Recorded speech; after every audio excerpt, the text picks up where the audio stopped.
no shaming them, no humiliation, no emotional manipulation. You've got to be really aware of how you're occurring to children. So this right here is a logical consequences model. This is teaching through natural learning and not punishment. So the whole goal here is that student will change their behavior when they experience reasonable outcomes, not punishments, but logical results that make sense to children. So here's the 3 ways that you establish logical consequences. 1 is that the consequence must be directly related and connected to the behavior. The cause and effect should be very clear.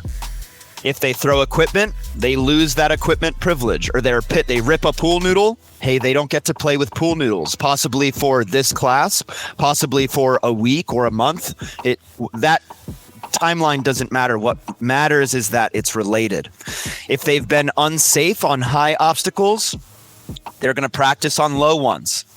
If they disrupt an instruction, they may sit out and watch instead, because you now don't know if they can be safe because they missed the instruction.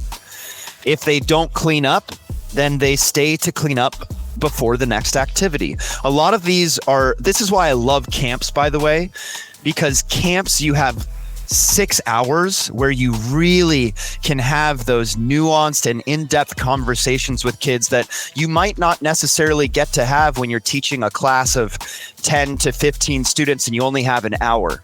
All right, so that's the first thing, is the consequence must be related.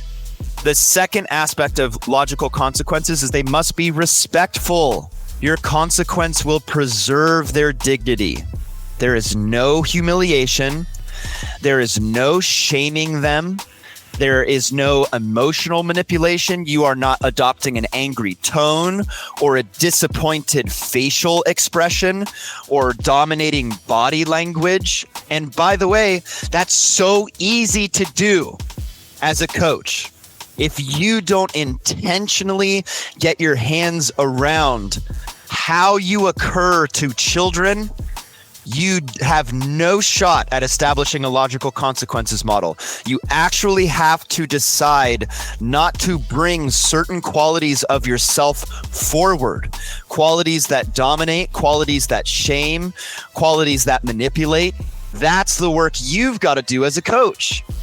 You've got to be really aware of how you're occurring to children. So to be respectful, when you do deliver a communication, you're doing it calmly and especially without anger.